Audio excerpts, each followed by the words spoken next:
नौ ग्रहों में सबसे अधिक शुभ एवं सौभाग्यदाता ग्रह देवगुरु बृहस्पति को माना जाता है। यदि किसी व्यक्ति के जन्म कुंडली में देवगुरु बृहस्पति की स्थिति अच्छी हो तो उन्हें जीवन में अनेक प्रकार की सफलताएं अनायास ही प्राप्त हो जाते हैं, क्योंकि ज्योतिष ग्रंथों में देवगुरु बृहस्पति ही एकमात्र ऐसे ग्रह हैं जिन्हें धन, संतान, शिक्षा, दाम्पत्य सुख, भाग्य एवं कर्म के कारक माने जाते हैं।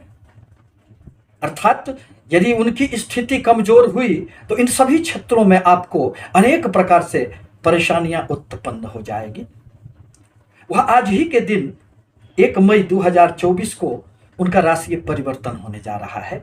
अब वह मंगल की मेष राशि को छोड़कर वृषभ राशि में प्रवेश करेंगे, परंतु 6 मई से 2 जून तक लगभग 28 दिनों की जो अवधि है उसमें वह अस्तगत अवस्था में आ जाएंगे।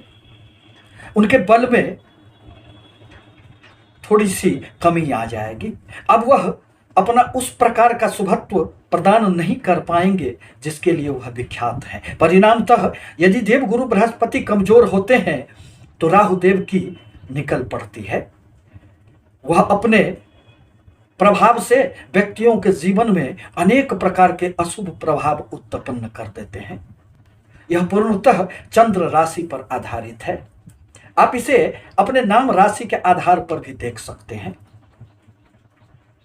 शुक्र प्रधान तुला राशि के लिए यूं तो देवगुरु बृहस्पति बहुत अधिक कारक ग्रह नहीं माने जाते हैं। वह तीसरे एवं छठे भाव के स्वामी हैं, अर्थात पराक्रम में वृद्धि तो करते हैं परंतु जीवन में संघर्ष भी देते हैं। साथ ही साथ स्वास्थ्य संबंधित अनेक प्रकार की परेशानियां यही देवगुरु बृहस्पति तुला राशि के व्यक्तियों को देते हैं। और वर्तमान में वह सप्तम भाव में मेष राशि में संचरण कर रहे थे, परंतु आज दोपहर के बाद वह अष्टम भाव में प्रवेश कर जाएंगे। अतः देवगुरु बृहस्पति का प्रभाव कुछ महीनों में बहुत अधिक शुभ फल लेकर आपके लिए नहीं आएगा, किंतु प्रत्येक ग्रहों की एक अपनी महत्ता होती है।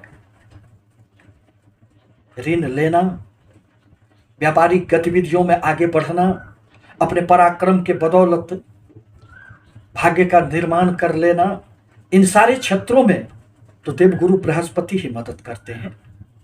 परंतु जैसे ही वह अस्तगत अवस्था में आएंगे आपको कुछ क्षेत्रों में अत्यंत सावधानी पूर्वक कदम रखने की आवश्यकता पड़ेगी। इन 28 दिनों में आपको अपने छोटे भाई बहनों के साथ थोड़ी सी संबंधों में तल्खियां देखी जा सकती है। आपके छोटे छोटे अनेक प्रकार की यात्राएं होगी जो आपके लिए बहुत अधिक सुखद नहीं मानी जा सकती है। समाज में मान सम्मान, यश, प्रतिष्ठा में कमी आएगी। किसी के साथ वाद विवाद में न उलझें, इस पर भी आपको ध्यान रखने की आवश्यकता पड़ेगी। यदि किसी भी प्रकार के कोर्ट कचहरी मुकदमे चल रहे थे तो उसमें भी आपको सोच समझकर कदम आगे बढ़ाने की आवश्यकता पड़ेगी। ऋण लेना आपके लिए सहज तो होगा, परंतु उसमें भी आपको विचार करने की आवश्यकता पड़ेगी। व्यापार में इस अवधि में आपको थोड़े से नुकसान उठाने पड़ सकते हैं।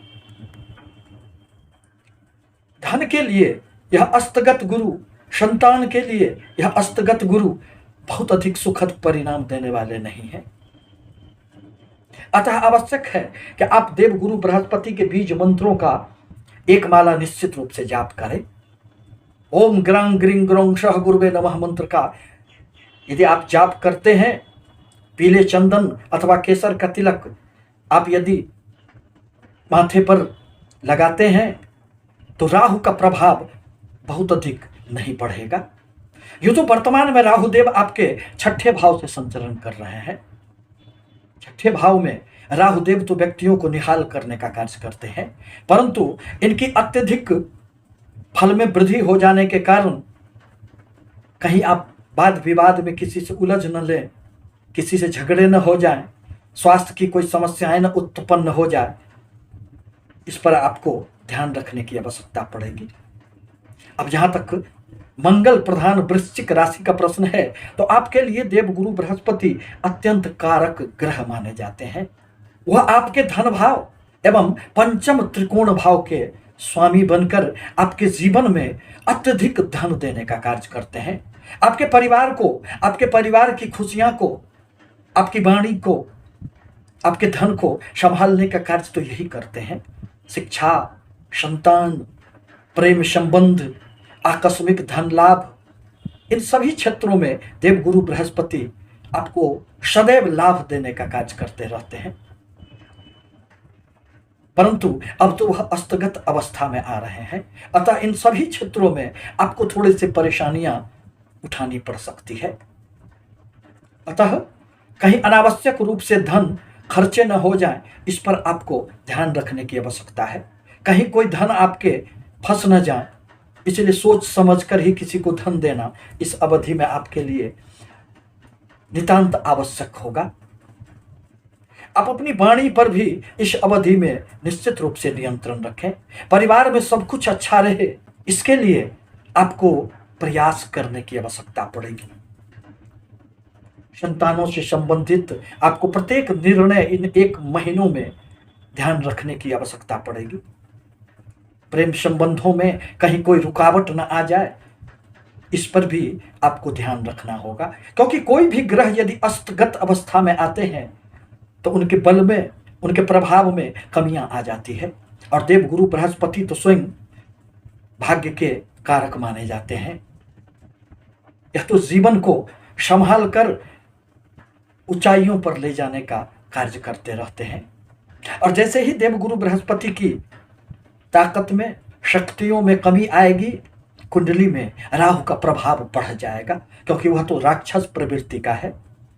वह तो व्यक्तियों के मन में अनेक प्रकार की इच्छाएं जागृत करने का कार्य करते रहता है। वर्तमान में राहुदेव आपके पंचम त्रिकोण भाव से संचरण कर रहे हैं, जो बुद्धि का भाव है। अतः आपके बुद्धि में कहीं कोई समस्या न पैदा हो जाए, आपके निर्णय शक्ति में कहीं कोई दुविधा की स्थिति न पैदा हो जाए। अतः आवश्यक है कि आप इस अवधि में देवगुरु बृहस्पति के बीज मंत्रों का निश्चित रूप से 1 माला प्रतिदिन जाप करें। ओम ग्रांग ग्रिंग ग्रोंग शह गुरुवे नमः मंत्र का आपको जाप करना चाहिए। केसर एवं पीले चंदन का तिलक करना चाहिए। फिर आपको राहुदेव इस अवधि में बहुत अधिक अपना नुकसान नहीं कर पाएंगे। अब जहां तक धनु राशि का प्रश्न है, तो धनु राशि के लिए देवगुरु बृहस्पति ही सबसे अधिक कारक ग्रह होते हैं, क्योंकि वही तो राशि के स्वामी होते हैं। और साथ ही साथ आपके माता, भूमि, भवन एवं सुख के कारक भी देवगुरु बृहस्पति ही हैं। वर्तमान में वह आपके पंचम भाव से संचरण कर रहे थे और आज ही उनका राशि परिवर्तन हो रहा है। फिर वह आपके 6ठे स्थान में, जिसे अर्थ त्रिकोण का स्थान कहा जाता है, उसमें संचरण कर जाएंगे। अतः 1 वर्षों तक अपने स्वास्थ्य पर आपको ध्यान रखने की नितांत आवश्यकता पड़ेगी। धन के लिए तो देवगुरु बृहस्पति आपको मालोमाल कर देंगे, क्योंकि उनकी 3 दृष्टियां जहां जहां पड़ रही है, उसमें 2 दृष्टियां अर्थ त्रिकोण पर ही पड़ रहे हैं। कर्म क्षेत्र में भी आपको खूब वृद्धि होंगे, परंतु इन अस्तगत अवधि में आपको निश्चित रूप से अपने आप पर नियंत्रण रखना होगा। मन में उठते हुए प्रत्येक विचारों को नियंत्रण में रखना होगा। कहीं धन न आपके खर्चे हो जाए, अनायास कहीं कोई धन का नुकसान न हो जाए, इस पर आपको ध्यान रखने की आवश्यकता होगी। भूमि, भवन, वाहन से संबंधित यदि किसी भी प्रकार का आपको निर्णय लेना है, तो इन 28 दिनों के लिए आपको स्थगित रखना चाहिए, अन्यथा आपको नुकसान हो सकता है। भाग्य का बहुत अधिक साथ नहीं मिलेगा और कर्म क्षेत्र में भी थोड़ी सी रुकावटें प्रतीत होगी। बनते बनते कार्य बिगड़ जाना, मानसिक रूप से कुछ परेशानियां उत्पन्न हो जाना, इन अस्तगत बृहस्पति के प्रभाव से उत्पन्न हो सकते हैं। और जीवन में सफलता और सफलता के बीच व्यक्ति हमेशा ही दौड़ते रहता है। वर्तमान में राहुदेव आपके चतुर्थ स्थान से गोचर कर रहे हैं। चतुर्थ स्थान में राहुदेव का प्रभाव बहुत अधिक सुखद नहीं माना जाता है। यह स्थान परिवर्तन के साथ ही साथ सुखों में कमी करता है। भूमि, भवन, वाहन संबंधित अनेक प्रकार के नुकसान देने का कार्य करता है। मन में हमेशा ही एक उदासी का वातावरण रहता है। मन खाली खाली सा लगता है। अतः इन देवगुरु बृहस्पति के अस्तगत अवधि में जब उनकी शक्तियां छिन्न पड़ जाएगी, कमजोर पड़ जाएगी, तो राहु देव आपके ऊपर हावी हो जाएंगे। अतः इनसे बचने के लिए आपको देवगुरु बृहस्पति का बीज मंत्र का जाप करना चाहिए। ओम ग्रां ग्रीं ग्रों शह गुरुवे नमः मंत्र का एक माला जाप यदि आप करते हैं तो फिर आपके जीवन में हर प्रकार की नेगेटिव प्रभाव में कमी आएगी और आप पुनः आगे की ओर, सफलताओं की ओर आगे बढ़ चलेंगे। आपसे निवेदन है कि हमारे चैनल को लाइक करें, सब्सक्राइब करें, ताकि मैं अपने विचारों से आपको अवगत कराता रहूं।